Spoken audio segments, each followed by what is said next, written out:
رب قد آتيتني من الملك وعلمتني من تأويل الأحاديث فاطر السماوات والأرض أنت وليي في الدنيا والآخرة توفني مسلما وألحقني بالصالحين صدق اللہ العظیم۔ اے میرے رب، تو نے مجھے حکومت بخشی اور مجھ کو باتوں کی تہ تک پہنچنا سکھایا۔ زمین و آسمان کے بنانے والے تو ہی دنیا اور آخرت میں میرا سرپرست ہے۔ میرا خاتمہ اسلام پر کر اور انجام کار مجھے صالحین کے ساتھ ملا۔ صدق اللہ العظیم۔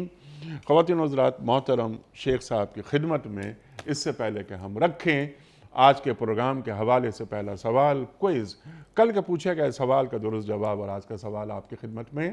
کل کا سوال ہمارا یہ تھا کہ کس پیغمبر کی قوم نے کہا تھا کہ ہم اللہ کو براہ راست دیکھ کر ایمان لائیں گے؟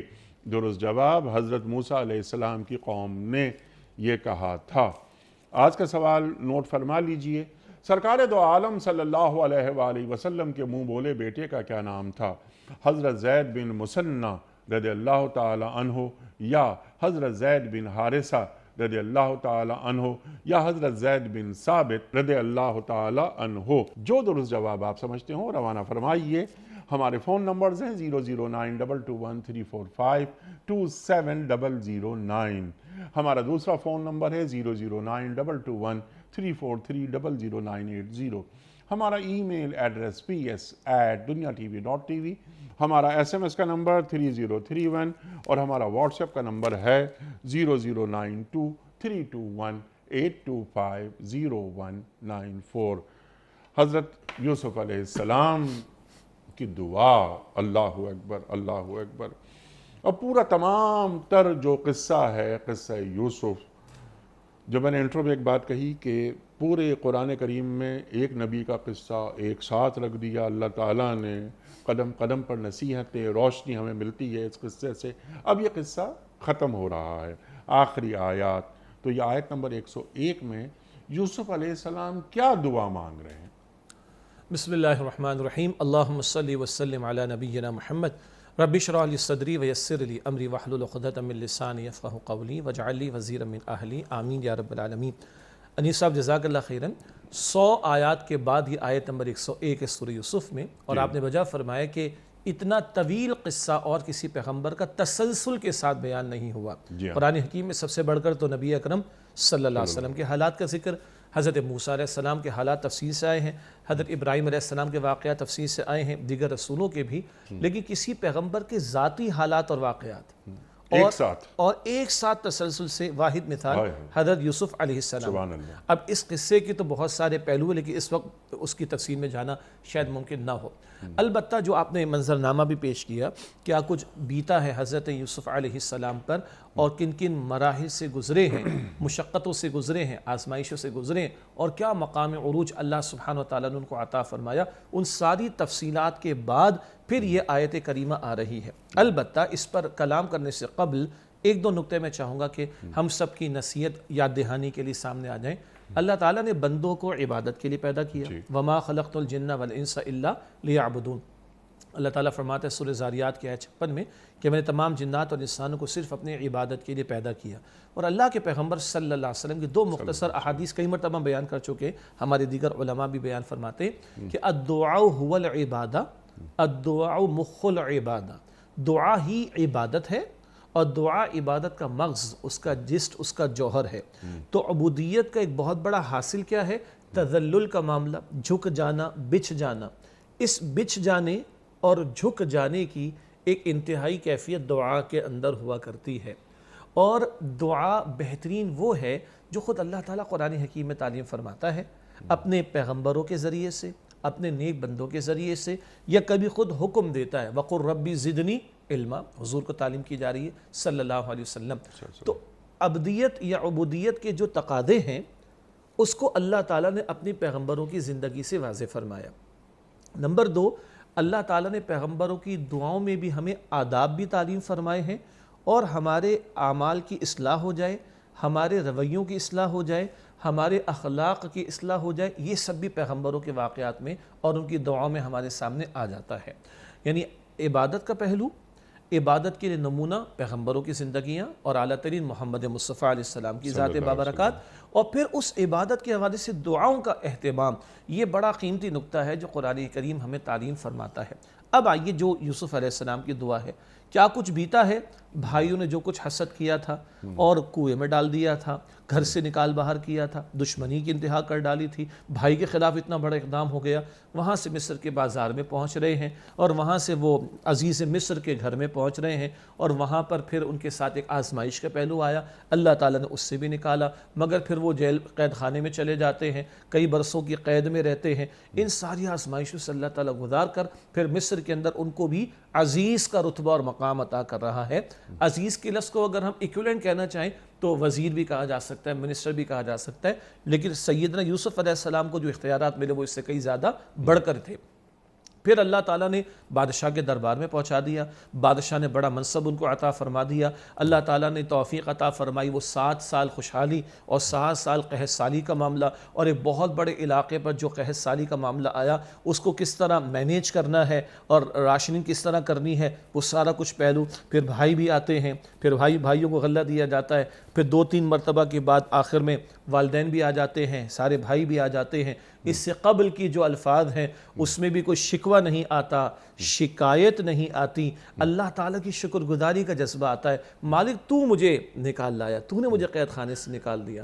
ہاں میرے بھائیوں کے ساتھ شیطان نے کچھ جو ہے وہ چال چل دی تھی، میرے بھائی اس کے چال کے اس کے فریب میں آ گئے تھے، کوئی شکوہ نہیں ہے، کوئی شکایت نہیں۔ مالک جو تقوی اختیار کرتا ہے، صبر کی روش پر رہتا ہے، اللہ تعالیٰ اس کی مدد فرماتا ہے۔ یہ پچھلی آیات میں ہمارے سامنے بات آ جاتی ہے۔ ایک بات درمیان میں جی آپ نے شاید جانتے بوجھتے وہ زلیخا کا ذکر نہیں کیا اس قصے میں، اِنَّا قَیْدَا کُنَّا عَظِیم۔ جی اب ویسے تو 100 آیات میں سے ہر آیت اگر لیجئے، ایک بہت اہم بات کہ اللہ تعالیٰ کیسے بچاتا ہے، اور یوسف علیہ السلام بھی اپنے بچنے کو اللہ تعالیٰ کی عنایت سے، ہاں یہ ہے جس کو میں نے کہا نا پیغمبروں کے واقعات میں ہماری تربیت، ہماری اصلاح، ہماری اخلاقی اصلاح۔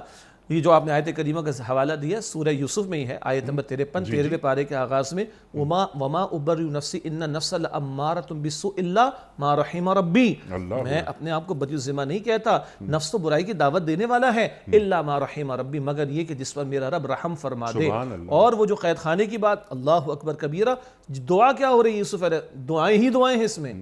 اے مالک اگر تو نے ان عورتوں کے فریب سے مجھے نہ بچایا، تو نے نہ بچایا، اسبو الیہن، میں ان کی طرف مائل ہو جاؤں گا۔ کیا عاجزی ہے، حالانکہ پیغمبر ہے، اللہ کی وحی کی تابع ہیں، مگر عاجزی کیا ہے، مالک یہ اگر تو نے، یہ کن عورتوں کی بات ہو رہی ہے؟ ایک تو وہ زلیخا نے نام لیا نا، بعد میں وہ زلیخا نے بھی تو سب کو بلایا تھا، گاؤں تکیے کی محفل بھی تو سجائی تھی، ہر ایک نے وَقَطَّعْنَ أَيْدِيَهُنَّ، یہ اس کا عام ترجمہ تو ہم کرتے ہیں، انہوں نے ہاتھ کاٹ ڈالے، ہاتھ فقط نہیں کاٹ ڈالے، وَقَطَّعْنَ میں جو فعل کی تفصیل ہے وہ ہے بڑے اہتمام سے کاٹے، انوائٹ کیا ہے، برائی کی دعوت دینا چاہیے۔ تو یوسف علیہ السلام کیا دعائیں کر رہے ہیں، اے اللہ اگر تو نے ان کے فریب سے مجھے نہ بچایا، اسبو الیہن، میں ان کی طرف مائل ہو جاؤں گا۔ کیا عاجزی ہے اللہ کے پیغمبر یوسف علیہ السلام۔ اور کون یوسف علیہ السلام؟ اللہ کے پیغمبر نے حجۃ الوداع کے موقع پر کیا ٹریبیوٹ پیش کیا ہے؟ کریم، ابن کریم، ابن کریم، ابن کریم۔ جب مکے والوں سے آپ پوچھیں تو میرے بارے میں کیا تاثر لیتے ہو، کیا رائے رکھتے ہو، کہا آپ کریم، باپ کے بیٹے کریم ہیں۔ تو یوسف حضرت محمد مصطفیٰ علیہ السلام فرماتے میں تم سے وہی کہتا ہوں جو کریم ابن کریم ابن کریم ابن کریم نے کہا۔ کیا مطلب کہ پورا ذرا شجرہ تو دیکھیں، ابراہیم علیہ السلام، ابو الانبیاء، خلیل اللہ، ان کے بیٹے حضرت اسحاق علیہ السلام، ان کے بیٹے یعقوب علیہ السلام، اور ان کے بیٹے یوسف علیہ السلام، ذرا شجرہ تو دیکھیں۔ تو کریم ابن کریم ابن کریم ابن کریم، یہ حضور کا ٹریبیوٹ ہے صلی اللہ علیہ وسلم سیدنا یوسف کے لیے۔ ان کریم ابن کریم ابن کریم ابن کریم یوسف کا عاجزی کا رویہ کیا ہے، مالک اگر تو نہ بچا لے تو میں ان کی طرف مائل ہو جاؤں گا۔ تو جو آپ نے بات بیان فرمائی کہ زلیخا کا قصہ، پھر وہ ساری عورتوں کا معاملہ اور ان کے فریب کی باتیں اور ان کا جو ہے وہ برائی کی دعوت دینے کا معاملہ، اور سیدنا یوسف علیہ السلام کا اللہ کی طرف التجا کا معاملہ، اللہ سے مانگنے کا معاملہ، عاجزی کا معاملہ، اس میں بھی بڑی رہنمائی ہمارے سامنے۔ سبحان اللہ سبحان اللہ۔ ایک بات اور، اس کے بعد یہ دعا شروع کر دیتے ہیں۔ جی انشاءاللہ۔ حکومت مانگی نہیں جاتی، اقتدار کو پسند نہیں، اقتدار مانگنا۔ یوسف علیہ السلام اقتدار مانگ رہے ہیں، اور یوں ہی نہیں مانگ رہے ہیں، وہ بیان فرما رہے ہیں کہ انی حفیظ علیم، میں ان خزانوں کی حفاظت بھی کروں گا، محافظ بھی ہوں، اور کیسے کی جاتی ہے علیم بھی ہوں، میں جانتا ہوں، اپنے فن کا ماہر ہوں۔ تو یہ بھی ایک نصیحت قرآن کریم کے ذریعے اللہ تعالیٰ نے پوری انسانیت کو دے دی کہ ہاں اگر تم میں وہ یعنی کوالیفائی تم کرتے ہو کسی رتبے کسی منصب کے لیے تو دیکھو پھر اس کی طلب کر لینا، لیکن اگر تم کوالیفائی نہیں کرتے، تم میں وہ خوبیاں ہیں ہی نہیں، تو پھر جی اس میں تھوڑی سی تفصیل ہے، اچھا ہے کہ وضاحت ہو جائے، کیونکہ آپ نے بہت اچھی بات بیان فرمائی پہلے، اور وہ اللہ کے رسول علیہ السلام کی حدیث کا حاصل ہے۔ جی جی حضور کیا فرماتے ہیں؟ جو خود سے طلب کرتا ہے ہم اس کو نہیں دیں گے۔ جی اور دوسری حدیث کا حاصل کیا ہے؟ جس پر ذمہ داری ڈال دی جاتی ہے اللہ تعالیٰ اس کی مدد فرماتا ہے، جی خاص طور پر دنیاوی امور میں بھی جہاں اجتماعی معاملات چلتے ہیں، لیکن خاص طور پر بالخصوص دینی تحریک اور جماعتوں میں منصب کی چاہت نہیں ہونی چاہیے۔ حضور فرماتے ہیں جو خود سے چاہے گا مانگے گا ہم نہیں دیں گے، لیکن جس پر ذمہ داری ڈال دی گئی اس کے لیے اللہ تعالیٰ کی نصرت اور مدد کا معاملہ بھی ہوتا ہے۔ تو عام طور پر انڈر نارمل سرکمسٹانسز یہ پسندیدہ نہیں ہے۔ البتہ یوسف علیہ السلام کا قصہ، اس میں بھی بڑا دلچسپ نکتہ ہے۔ بادشاہ کے دربار میں آنے سے پہلے کیا ہوا ہے؟ بادشاہ نے خواب دیکھا ہے، وہ پتلی گائیں اور دبلی گائیں، اور کیا موٹی گائیں ہیں اور دبلی گائیں ہیں، اور سمجھ نہیں آ رہا، خوشے سبز بھی ہیں خشک بھی ہیں، بادشاہ کو سمجھ نہیں آ رہی۔ تو وہ جو بچ گیا تھا نا قید خانے سے، اب تفصیلی واقعہ ہو جائے گا، اس نے کہا کہ میں تمہیں تعبیر لا کر دیتا ہوں۔ یوسف علیہ السلام کے پاس آئے، وہاں بھی بڑے حکمت کے پہلو ہیں، تربیت کے پہلو ہیں، اور تعبیر بھی بتائی کہ 7 سال خوشحالی رہے گی، پھر 7 سال جو ہے وہ قحط سالی کا معاملہ ہوگا، اور اس کے بعد پھر ایک اگلا سال آئے گا جس میں خوب بارش برسے گی۔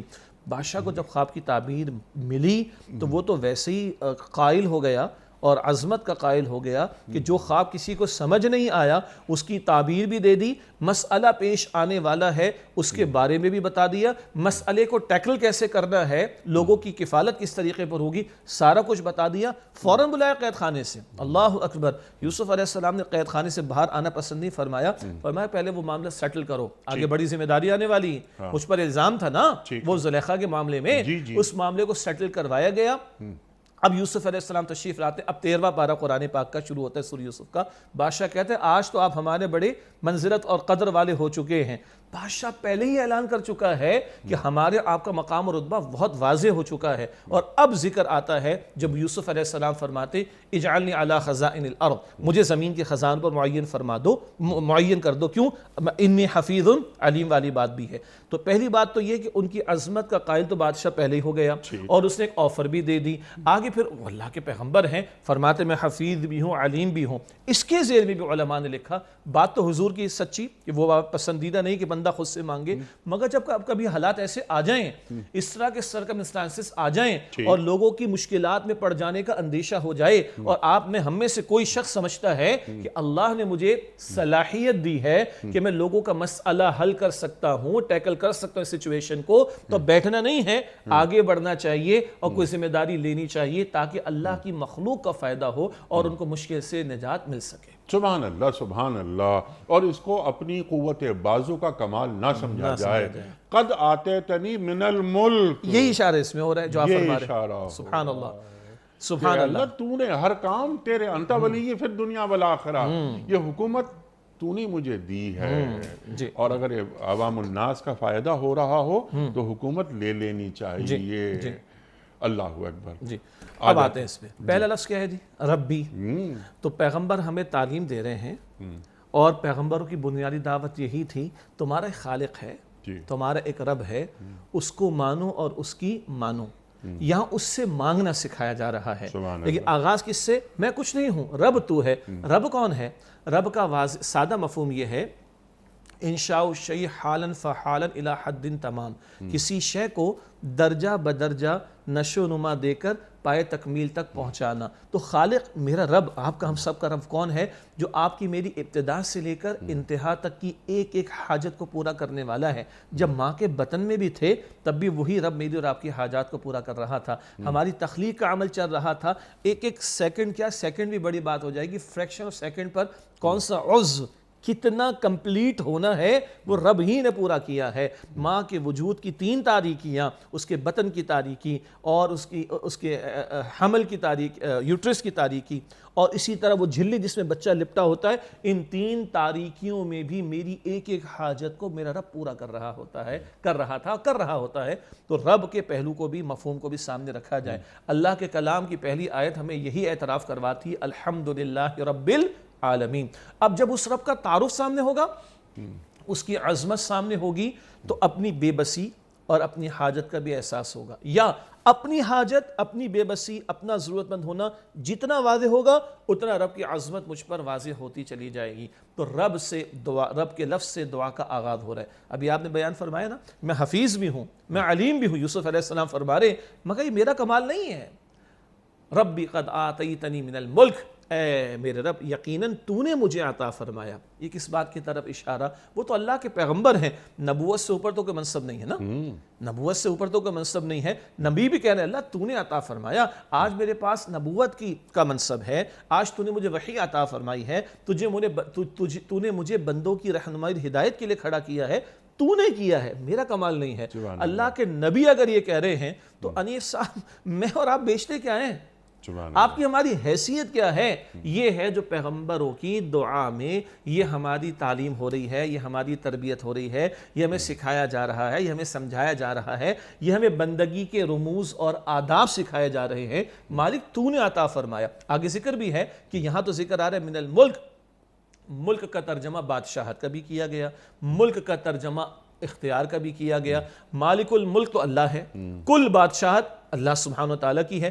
ہاں وہ اپنے اختیار میں سے چاہے تو کسی کو عطا فرما دے، کہیں کسی کنبے پر کسی کو اختیار دے دیتا ہے، کبھی کسی 2-4 کروڑ پر اختیار دے دیتے، کبھی 22 کروڑ پر اختیار دے دے، کبھی 100 پر دے دے، مگر دینے والا وہ ہے، مالک تو ہے۔ تو اب تو نے اپنے فضل سے جو مجھے عطا فرمایا، تو ربی قد آتیتنی من الملک، ہمیں سیکھنا ہے، ہمیں سمجھنا ہے۔ آج میرے پاس جو کچھ بھی ہے وہ میرے رب کی عطا ہے، میرا کمال نہیں ہے، یہ میری محنت نہیں ہے، یہ میری محنت کا نتیجہ نہیں۔ محنت کرنے کا مکلف میں ہوں، اسٹرگل کرنے کا مکلف میں ہوں، مگر عطا ہوگی اس کی طرف سے، ملے گا اس کی طرف سے۔ یہ درس ہے، یہ سبق ہے جو بار بار سکھایا جا رہا ہے۔ ہم روزمرہ کے معمولات میں دیکھتے ہیں، معاملات میں دیکھتے ہیں، ذرا اچیومنٹ مل گئی تو کیا کچھ نہیں ہو جاتا، ذرا جناب وہ کرکٹ کا ورلڈ کپ جیت لیا تو جوتوں میں شراب بھر کر پی جا رہی ہے، انا للہ و انا الیہ راجعون۔ انسان کس قدر گراوٹ پر آ جاتا ہے، کوئی تکبر پر آ جاتا ہے، خدائی کے دعوے کرنے لگ جاتا ہے۔ فرعون جیسے شخص کو دیکھ لے، انا ربکم الاعلی، میں تمہارا سب سے بڑا رب ہوں۔ قارون کا ذکر قرآن کرتا ہے، جب اپنی وہ شان و شوکت کے ساتھ نکلا ہے، لاؤ لشکر کے ساتھ نکلا، ہٹو بچوں کی صدائیں بھی لگتی ہیں، ان کی سورہ قصص میں ذکر آتا ہے 8ویں رکوع میں، یہ تو مجھے میرے علم کی بنیاد پر عطا ہوا ہے۔ یہ ہے تکبر کرنے والوں کا طرز عمل، غرور کرنے والوں کا طرز عمل، خود کو معاذ اللہ خدا سمجھ جانے والوں کا طرز عمل۔ اور پیغمبرانہ طرز عمل کیا ہے، بندگی کا تقاضا کیا ہے؟ مالک میرا کمال نہیں ہے، یہ تیری عطا، تیرا فضل ہے۔ سبحان اللہ، سبحان اللہ، سبحان اللہ۔ بھائیوں کو معاف کر رہے ہیں جیسا آپ نے اشارہ فرمایا، اور یہ بیان کر رہے ہیں کہ یہ شیطان نے اصل میں ہمارے مابین برائی ڈال دی تھی۔ اللہ اکبر، اللہ اکبر۔ حالانکہ بھائیوں نے کیا کچھ نہیں کیا تھا، کنویں میں پھینک دیا تھا، جان کے در پہ تھے۔ اللہ اکبر۔ اور یعنی اپنی کم مائیگی کا احساس، حکومت ملی، نبوت جیسا آپ نے فرمایا، نبوت تو بہت اوپر کی چیز ہے، یہ حکومت تو آنے جانی کی چیز ہے۔ اس کے ساتھ ساتھ ایک بات اور بھی ذہن میں آ رہی ہے، میں چاہتا ہوں اس پر بھی آپ ضرور کلام فرمائیں، کیونکہ سرکار دو عالم صلی اللہ علیہ وآلہ وسلم کا ذکر ہے۔ یوسف علیہ السلام اپنے بھائیوں کو معاف کر رہے ہیں تو پڑھ رہے ہیں لا تثریبا علیکم اليوم۔ اللہ کے رسول بھی پڑھ رہے ہیں یہ آیت، لا تثریب علیکم اليوم، کب پڑھ رہے ہیں؟ دشمنوں کو معاف کر رہے ہیں۔ جی، اور وہی بات کہ فتح مکہ کا دن ہے، اور یہ وہ لوگ تھے جو جان کے دشمن بنے ہوئے تھے، جنہوں نے بیت اللہ کو چھوڑ دینے پر، الوداع کہنے پر مجبور کیا ہے، جو جان کے در پہ ہوئے، ہجرت کی رات جو گزری حضور علیہ السلام کی غار ثور میں، وہاں اس رات یعنی جب حضور گھر سے باہر تشریف لے جا رہے ہیں، گھات لگائے بیٹھے ہیں بڑے بڑے سردار، معاذ اللہ آپ کو شہید کرنے کے ناپاک ارادے ان لوگوں نے کیے، کس طرح انہوں نے زبان درازی کی ہے، دست درازی کی ہے، کس طرح آپ کے پیارے صحابہ کو شہید تک کیا ہے، کس طرح حضور علیہ السلام پر اوجڑی لا کے ڈالی گئی، آپ کے پیروں میں کانٹے بچھائے گئے، آپ کے راستے میں کانٹے بچھائے گئے، آپ کے گھر میں جب آپ نماز میں ہوتے بکری کی بچہ دانی پھینکا کرتے تھے، اللہ کے پیغمبر علیہ السلام پر اس قدر زندگی کو ان لوگوں نے اجیرن کیا کہ ہجرت پر آپ کو مجبور کر دیا۔ یہ سارے مصائب اور آلام کی کیفیات کو ذہن میں رکھیں، اور آج اختیار پورا ہے۔ بات وہی عزیز صاحب کہ جس کے ساتھ کوئی برا کر بیٹھا کوئی شخص، وہ جس کے ساتھ کیا گیا وہ تو مظلوم ہے، برداشت کرے گا، خاموش رہے گا، چھپی رہے گا، معافی کرے گا، کیونکہ کچھ کر نہیں سکتا نا، کوئی کر نہیں سکتا۔ یہ ایک معافی ہے، اور ایک معافی ہے سب کچھ کیا جا سکتا ہے، ایک اشارہ اور سارے لوگوں کی گردنیں اڑا دی جائیں نہیں۔ حضور فرماتے میں تم سے پہلے تو پوچھے تم مجھ سے کیا توقع رکھتے ہو، کہ آپ کریم باپ کے کریم بیٹے ہیں۔ اب حضور فرماتے علیہ السلام وہ کریم ابن کریم ابن کریم ابن کریم یوسف نے جو کہا علیہ السلام اپنے بھائیوں سے، میں بھی تم سے وہی کہتا ہوں، لا تثریب علیکم اليوم، جاؤ جاؤ جاؤ، تم سارے کے سارے آزاد ہو۔ اور حضور کا یہ طرز عمل ہے کہ بعد میں وہ آیت کریمہ کا حصہ یعنی پوری شان و شوکت کے ساتھ سامنے آتا ہے، وَرَأَيْتَ النَّاسَ يَدْخُلُونَ فِي دِينِ اللَّهِ أَفْوَاجًا۔ ہاں چند ایک تھے، یہ بات بھی ریکارڈ پر ہے، جو گستاخیاں کرنے والے تھے۔ ابن خطل تھا، اس کی 2 کنیزیں تھیں، حضور نے فرمایا تھا کعبے کے غلاف میں بھی لپٹے ہوئے اگر ملے ان کی 2 گردن اڑائی جائے گی۔ یہ تو اللہ کی سنت ہے نا کہ پیغمبروں کی گستاخیاں کرنے والوں کو تو اللہ نے مٹایا ہے، یہ چند ایک کا ایکسیپشن ہے، یہ بھی ریکارڈ پر رہے، یہ بھی ریکارڈ پر رہے۔ باقی حضور نے عموم کے اعتبار سے عام معافی کا اعلان کیا۔ پتہ چلا کبھی لوگوں کی دلجوئی کے لیے، لوگوں کو خیر اور حق کی طرف مائل کرنے کے لیے اتنے بڑے اقدامات کرنے والوں کو بھی معاف کیا جا سکتا ہے، ایک بڑے فائدے کے حصول کے اعتبار سے۔ بڑا فائدہ کیا تھا؟ ان کے دل نرم ہو جائے، یہ دلجوئی ہو جائے، یہ حق قبول کر کے اپنے آپ کو جہنم کی آگ سے بچا لیں۔ تو حضور علیہ السلام کا اس موقع پر یہ معافی کا اعلان ایسے لوگوں کے لیے جنہوں نے کیا کچھ نہیں کیا ہے، یہ بہت بڑی رہنمائی ہے قوموں کی سطح پر اجتماعی معاملات میں سدھار کے لیے، امن کے حصول کے لیے، مخلوق خدا کو نقصان سے بچانے کے لیے، اور لوگوں کا دل جیتنے کے لیے، اور لوگوں کو حق کی طرف مائل کر کے ان کو اصل زندگی آخرت کے عذاب سے بچانے کے لیے۔ سبحان اللہ، سبحان اللہ، کہ یہ یوم ملحمہ نہیں ہے، یہ یوم رحمہ ہے، کہ یہ کچھ تو خون کا دن نہیں ہے، یہ رحمت کا دن ہے، یہ فتح مکہ ہو رہا ہے۔ اور کیا آپ نے سبحان اللہ کیا بات فرمائی کہ گستاخان رسول کا انجام سب کو معاف کیا جا رہا ہے، جان کے دشمنوں کو معاف کیا جا رہا ہے، لیکن جنہوں نے رسالت کی توہین کی انہیں معاف نہیں کیا جا سکتا۔ اگر یہ بیت اللہ شریف کے پردوں میں بھی لپٹے ہوئے ہوں تو ان کو نکال کر قتل کر دو۔ بالکل، اور اس دن اللہ تعالیٰ نے حضور کے لیے حلال فرما دیا تھا، ورنہ حدود حرم میں تو یہ معاملات کسی کی گردن اڑانا نہیں بنتا۔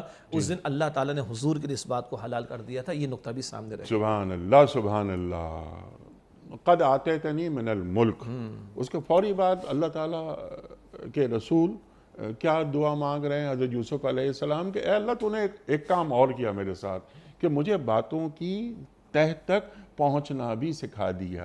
یہ تاویل الاحادیث، اس کے کیا معنی ہے؟ جی بہت قیمتی سوال ہے۔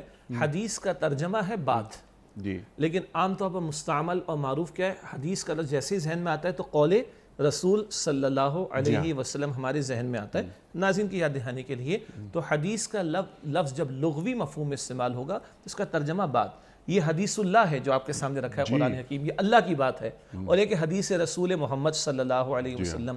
لیکن حدیث عام طور پر لغوی اعتبار سے بات کو کہا جاتا ہے، اور حدیث کی جمع احادیث، تأویل الاحادیث، باتوں کا فہم۔ مفسرین کی ایک رائے اس طرف بھی ہے کہ جو خوابوں کی تعبیر حضرت یوسف علیہ السلام کو سجھائی گئی، اور بالکل صحیح بات ہے، اور دوسری بات جو ہے مفسرین کی ایک بڑی رائے یہ ہے کہ معاملہ فہمی جسے کہا جاتا ہے، سلطنت کے امور تک بھی چلانے تھے نا، مخلوق خدا کو ایک بڑے نقصان سے بچانا بھی تھا، تو باتوں کی تہ تک پہنچنا کہیں، معاملہ فہمی کہیں، اور اس کے نتیجے میں قوت فیصلہ یا ڈیسیشن میکنگ کی پاور کہیں، یہ سب کچھ اس کے ذیل میں داخل ہے۔ البتہ وعلمتنی، پہلے ہے آتیتنی اور اب ہے وعلمتنی، اللہ یہ علم تو نے مجھے عطا فرمایا۔ سبحان اللہ۔ خاص کیوں ذکر آ رہا ہے؟ دیکھیں بعض صلاحیتیں ہوتی ہیں جسمانی قوت سے متعلق، ذہنی قوت سے متعلق، یہ ٹیکنالوجی کے یا وسائل کے استعمال سے متعلق، وہ سب بھی ضروری ہیں، لیکن علم کا خاص اپنا ایک معاملہ ہے، علم کی اپنی خاص اہمیت ہے۔ قرآن حکیم مختلف پیرایوں میں علم کی فضیلت کو بیان فرماتا ہے۔ پہلی وہی اقرأ بسم ربک الذی خلق، سورہ مجادلہ، یرفع اللہ الذین آمنوا منکم والذین اوتوا العلم درجات، اللہ ایمان والوں کے اور تم میں سے جن کو علم عطا کیے کہ درجات کو بلند فرمائے گا۔ تو ملک میں سے عطا کیے جانے کا ذکر الگ اور علم عطا کیے جانے کا ذکر الگ آ رہا ہے، اس سے علم کی فضیلت کی طرف بھی اشارہ ہو رہا ہے۔ ایک دو، اے اللہ تو نے عطا فرمایا، پتہ چلا آپ کے پاس میرے پاس کتنا علم آ جائے، فہم آ جائے، ہم کتنے بڑے انورٹڈ کاما انٹلیکچول ہو جائیں، ٹیکنالوجی سمجھ آ جائے، گھمنڈ میں نہ آؤ۔ پیغمبر کہتا ہے رب کے حضور، پیغمبر عرض کر رہے ہیں مالک میرا نہیں، یہ تیرا عطا کردہ ہے، جن کو اللہ نے سب سے بڑھ کر عطا فرمایا انبیاء علیہ السلام، اور ان میں بھی سب سے بڑھ کر امام الانبیاء صلی اللہ علیہ وسلم، لیکن ہم مجموعہ انبیاء کی بات کر رہے ہیں جن کو اللہ نے سب سے بڑھ کر عطا فرمایا، ان کا عاجزی کا معاملہ یہ ہے، تو باقی ہما شما کسی کی حیثیت کیا ہے کہ وہ کسی گھمنڈ اور تکبر میں مبتلا ہونے کی کوشش کرے۔ اللہ اکبر، اللہ اکبر۔ جو بھی علم آیا ہمارے پاس یہ بھی من جانب اللہ ہے۔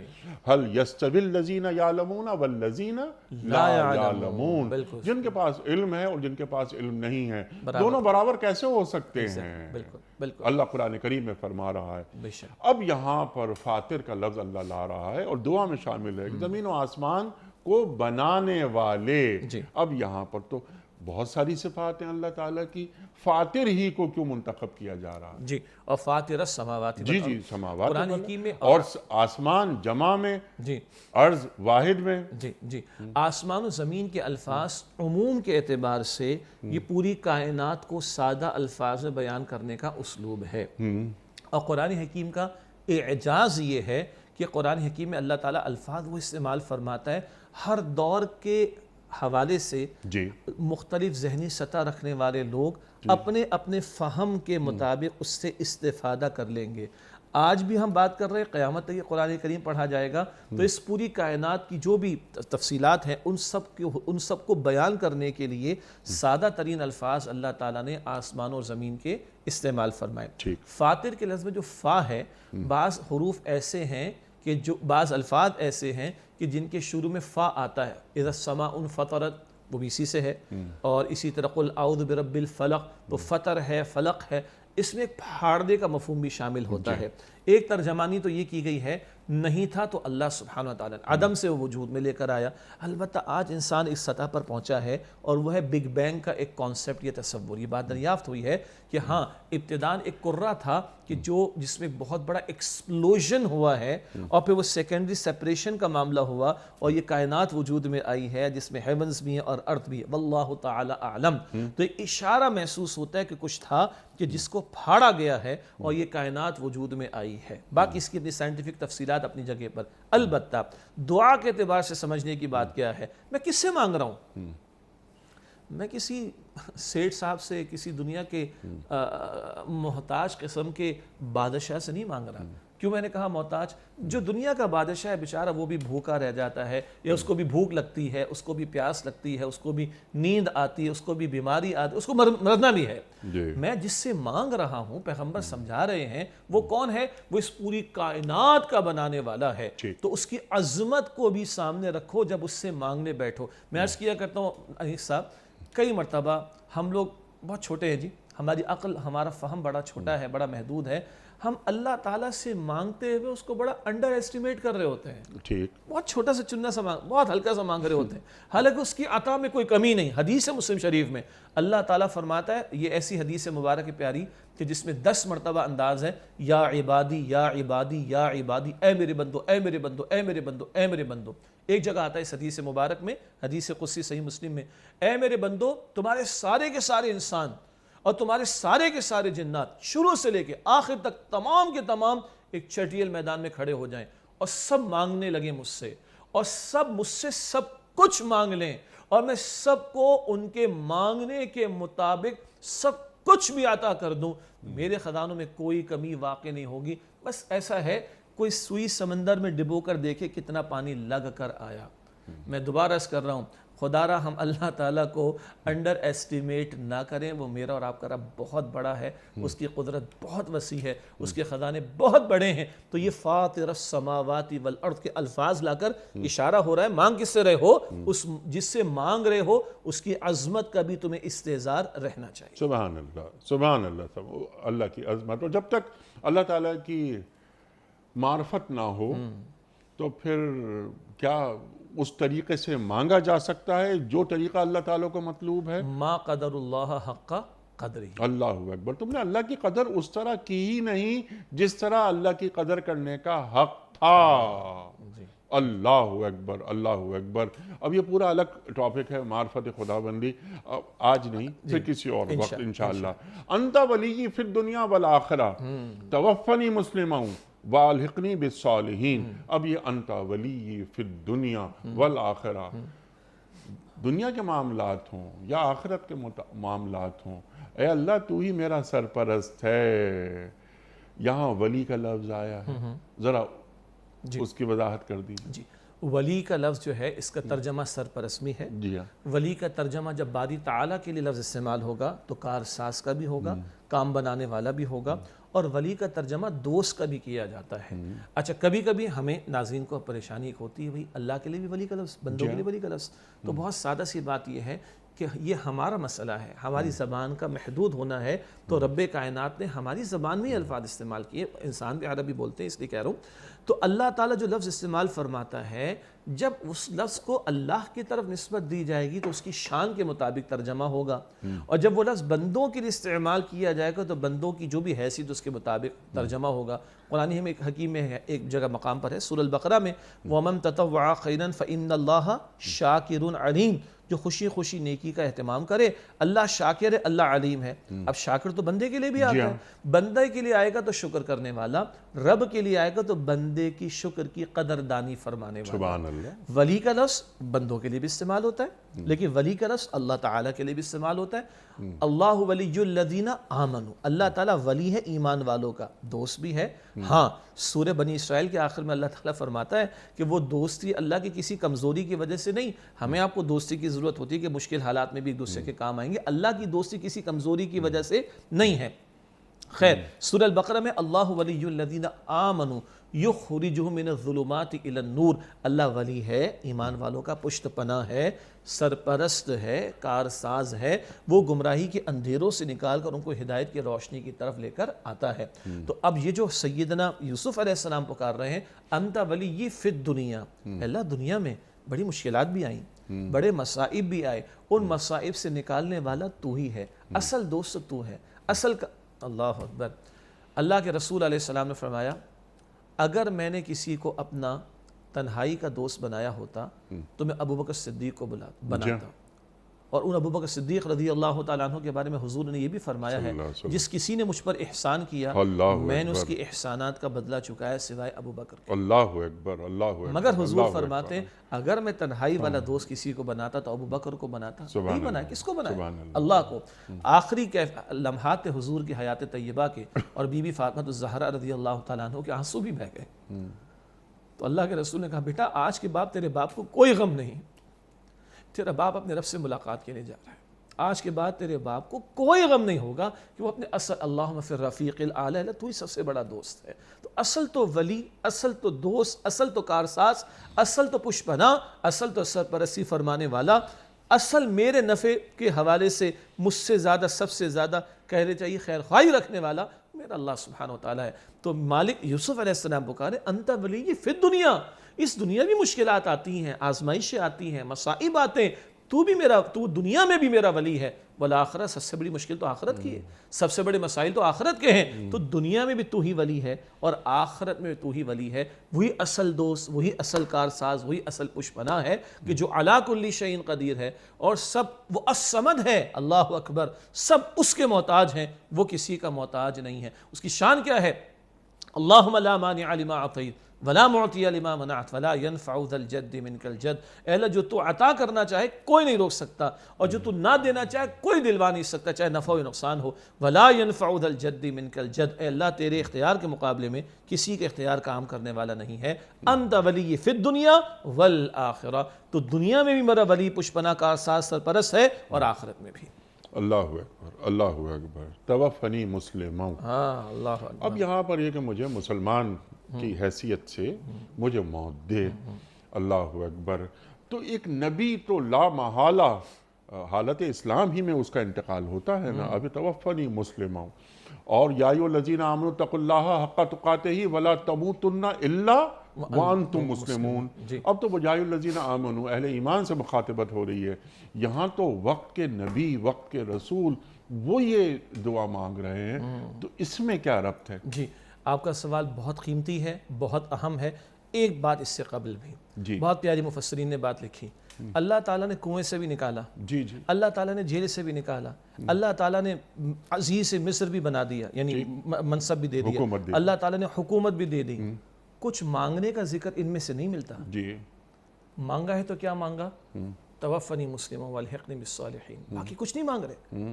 اتنا سب کچھ جو عطا ہوا اس میں سے کچھ مانگنے کا ذکر نہیں ہے پوری سورہ یوسف میں، لیکن اللہ توفنی مسلمہ والحقنی بالصالحین، اور آپ نے بجا فرمایا پیغمبر سے بڑھ کر مسلم کون ہوگا؟ جی ہاں، فرما بردار کون ہوگا؟ یہ پیغمبر کی عاجزی کا بیان ہے۔ اللہ اکبر کبیرہ، مالک تیرے اذن تیرے حکم کے بغیر میں مسلم نہیں رہ سکتا، تو مرتے دم تک جب تک میں زندہ رہوں اسلام کی حالت پر رکھ اور اسی پر مجھے دنیا سے لے جا۔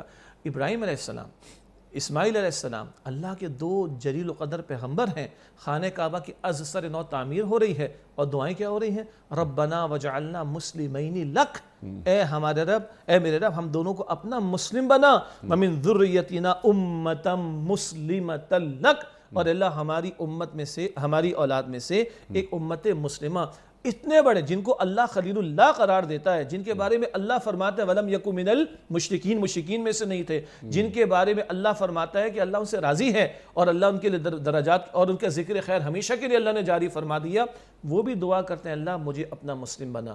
اور اللہ کے نبی علیہ السلام سے وَأَنَا أَوَّلُ الْمُسْلِمِينَ، میں اول مسلم ہوں۔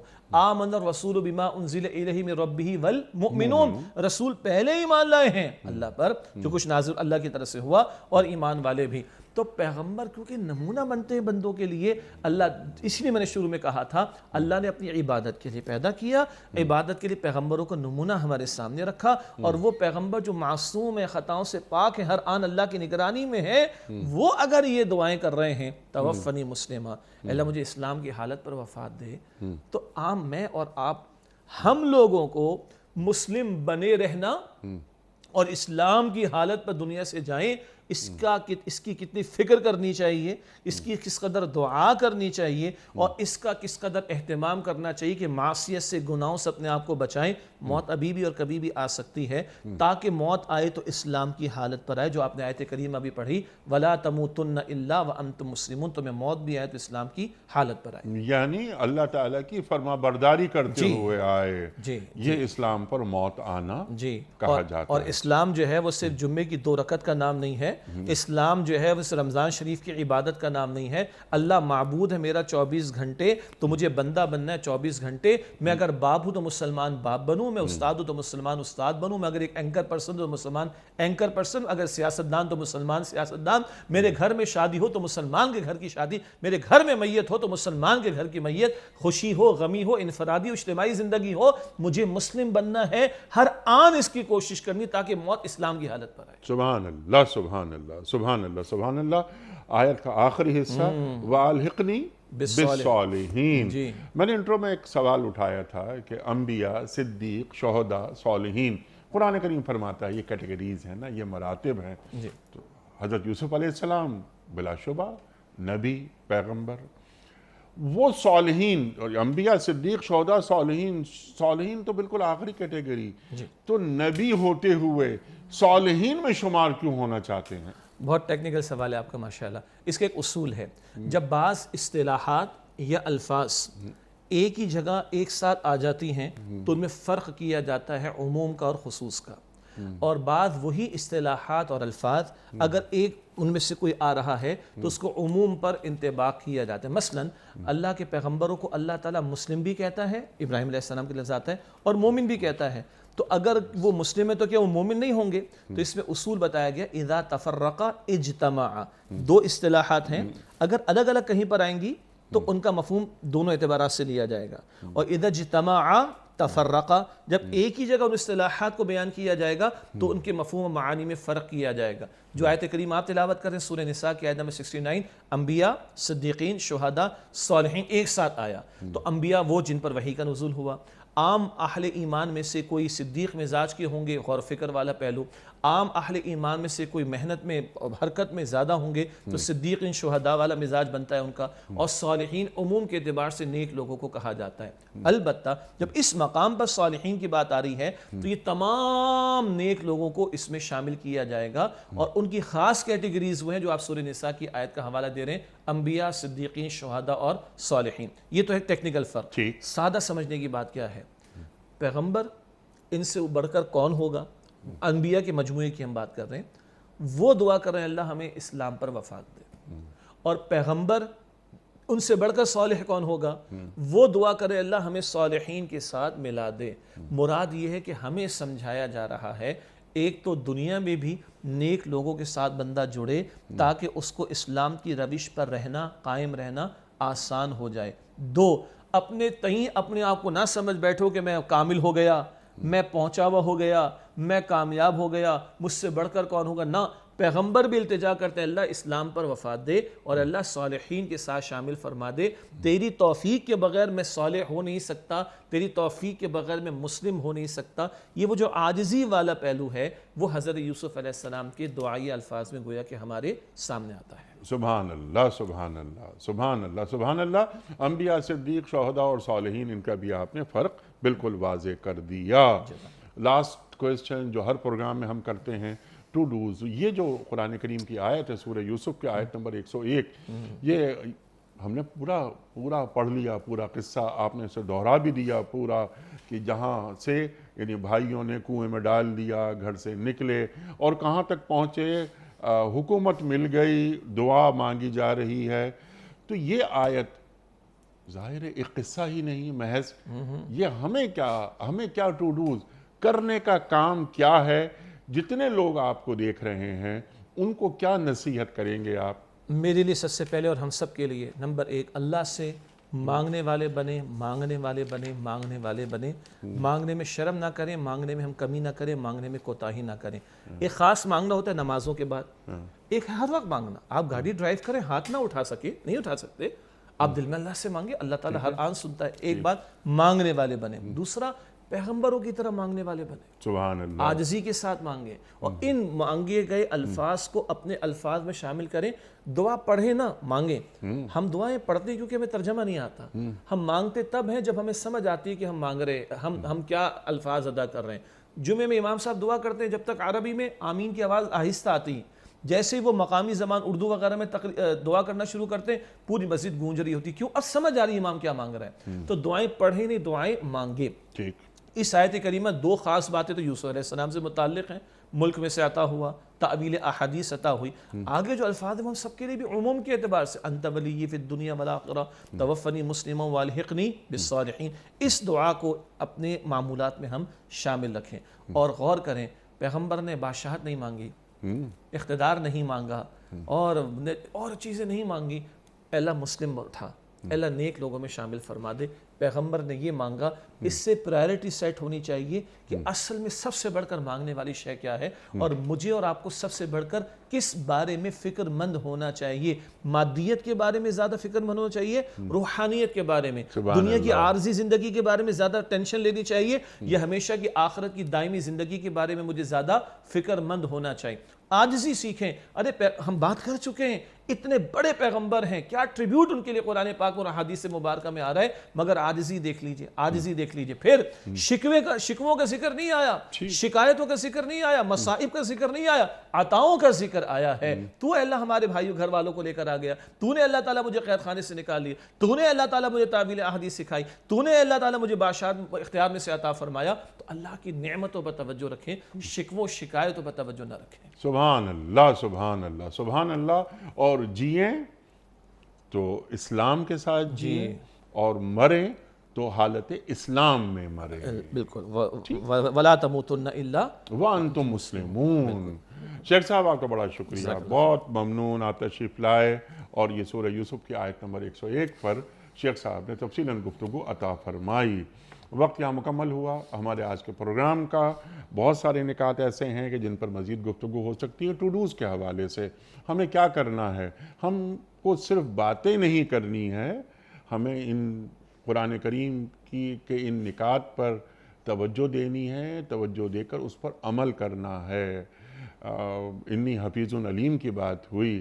یوسف علیہ السلام جب حاکم وقت بن رہے ہیں تو حفیظ اور علیم دو باتیں بیان کر رہے ہیں.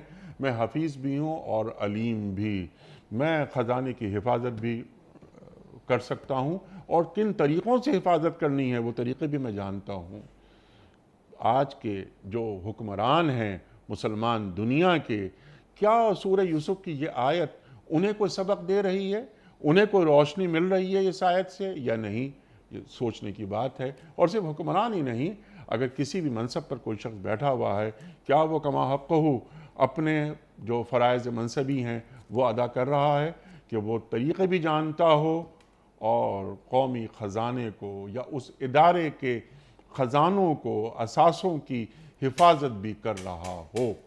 یہ ہے بنیادی ذمہ داری ایک فرد کی جو ہمارا دین ہمیں سکھاتا ہے. کوئز کل کا ہمارا سوال یہ تھا کہ کس پیغمبر کی قوم نے کہا تھا کہ ہم اللہ کو براہ راست دیکھ کر ایمان لائیں گے؟ درست جواب حضرت موسیٰ علیہ السلام کی قوم نے کہا تھا. آج کا سوال نوٹ فرما لیجئے. سرکار دو عالم صلی اللہ علیہ وآلہ وسلم کے منہ بولے بیٹے کا کیا نام تھا؟ حضرت زید بن مثنى رضی اللہ تعالی عنہ, یا حضرت زید بن حارثہ رضی اللہ تعالی عنہ, یا حضرت زید بن ثابت رضی اللہ تعالی عنہ؟ جو درست جواب آپ سمجھتے ہوں روانہ فرمائیے. ہمارے فون نمبرز ہیں 0092213452709. ہمارا دوسرا فون نمبر ہے 009221343000980. ہمارا ای میل ایڈریس ps@dunyatv.tv. ہمارا SMS کا نمبر 3031, اور ہمارا واٹس ایپ کا نمبر ہے 00923258250194. حضور ایک پرچی نکال کر آپ اعلان فرما دیجئے. آج کے ونر ہیں طارق صاحب ہیں لاہور سے. طارق صاحب لاہور سے آپ کی خدمت میں دنیا ٹی وی کی جانب سے دینی کتب پر مشتمل گفٹ ہیمپر آپ کے گھر بذریعہ کوریئر روانہ کیا جا رہا ہے. آپ کو بہت بہت مبارک ہو. اختتام ہوتا ہے پیام صبح کا روزانہ ایک قول پر, اور وہ قول ہوتا ہے صاحب نہج البلاغہ امیر المومنین حضرت علی مرتضیٰ کرم اللہ وجہہ کا. آپ فرماتے ہیں کہ اپنے نفسوں کا خود وزن کرو اس سے پہلے کہ کوئی اور وزن کرے. اللہ اکبر. اپنے نفسوں کا خود وزن کرو اس سے پہلے کہ کوئی اور وزن کرے. سبحان اللہ سبحان اللہ. اپنے میزبان انیق احمد کو کل تک کے لیے اجازت دیجیے. خدا حافظ.